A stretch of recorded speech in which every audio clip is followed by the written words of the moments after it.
Prince Sam presents Relationships 5 Stages.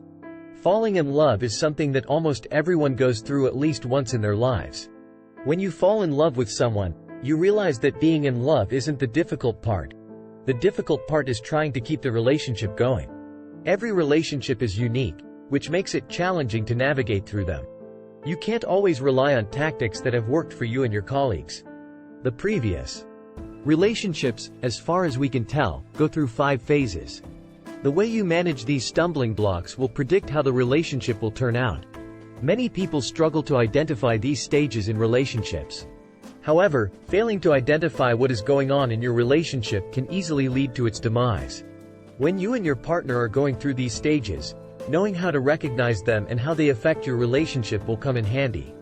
The first stage is the romance stage. When we fell in love with someone, it's difficult to see their flaws. We become so engrossed in our fascination with them that we fail to see anything amiss with them. While we see our relationships through a perfectionist filter, they see us the same way. This apparently endless dream, however, does not last forever. This period usually lasts no more than 2 years. Let's go a little deeper and examine the romance stage through the evolutionary perspective. Nature intended to create something to ensure that our species did not become extinct as the human race evolved.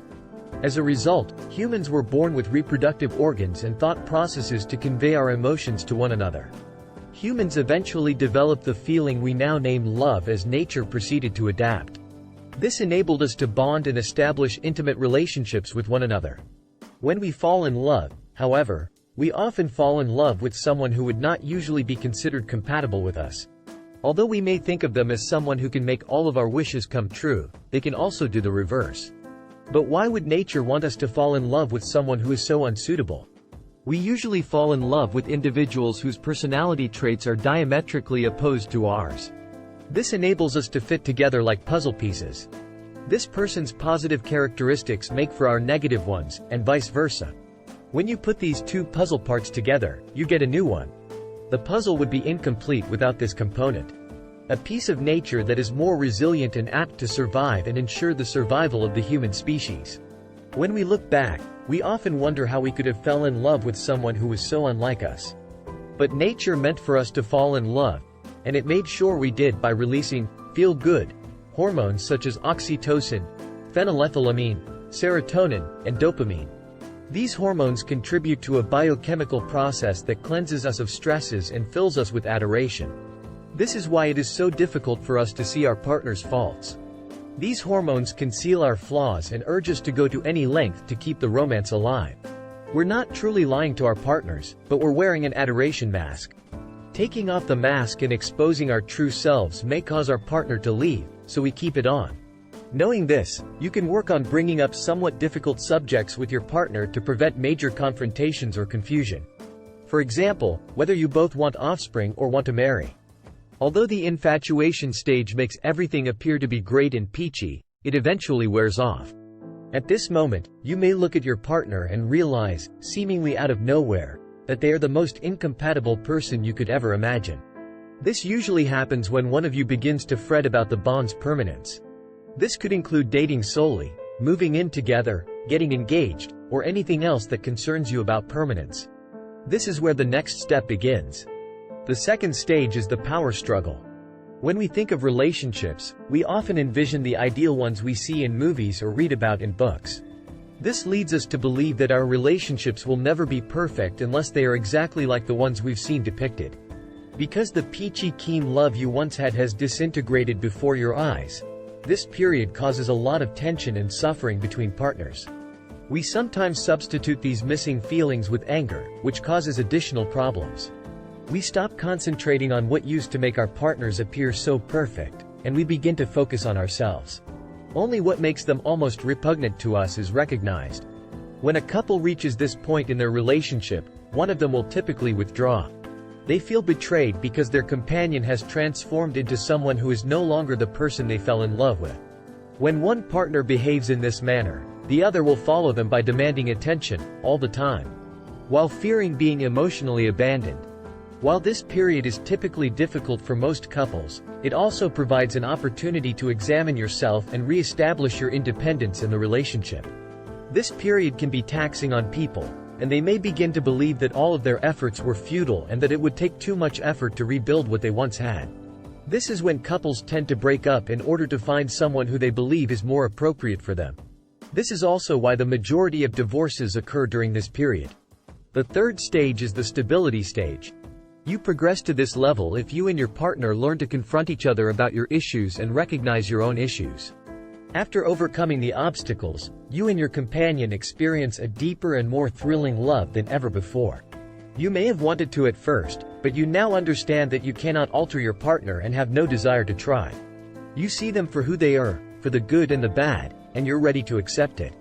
Although most people would prefer to stay in this era of a relationship, doing so can lead to boredom.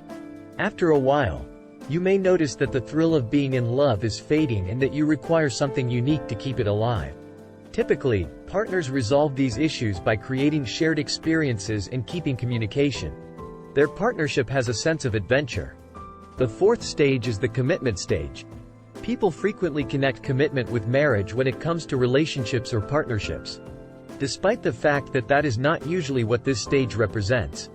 However, while many couples make the error of marrying while their relationship is still in the romance stage, this is the stage at which you and your partner are truly ready for marriage. When you and your partner reach this point, you've both recognized that you don't need each other. You're both interested in each other.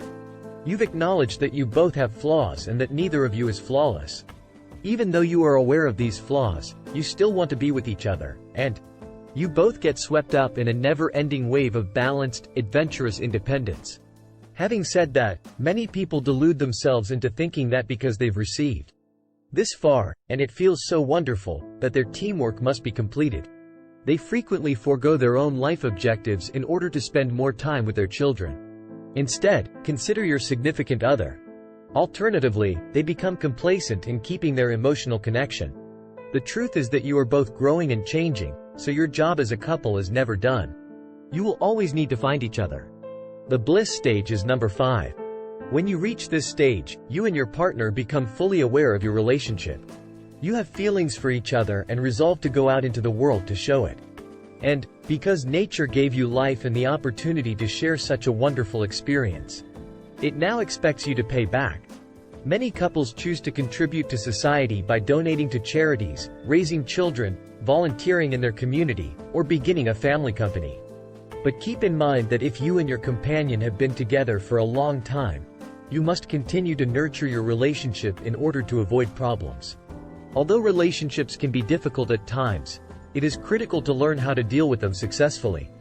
Falling in love isn't something that happens every day. When you identify the stages of your relationship, it becomes easier to deal with them appropriately. Remember that it is normal to lose certain emotions for people from time to time, and that not everything lasts forever. But that doesn't mean you have to live with the consequences. Overall, investing time and effort into your partnership will pay off in unfathomable ways. What are your thoughts? Which era of your relationship are you currently in?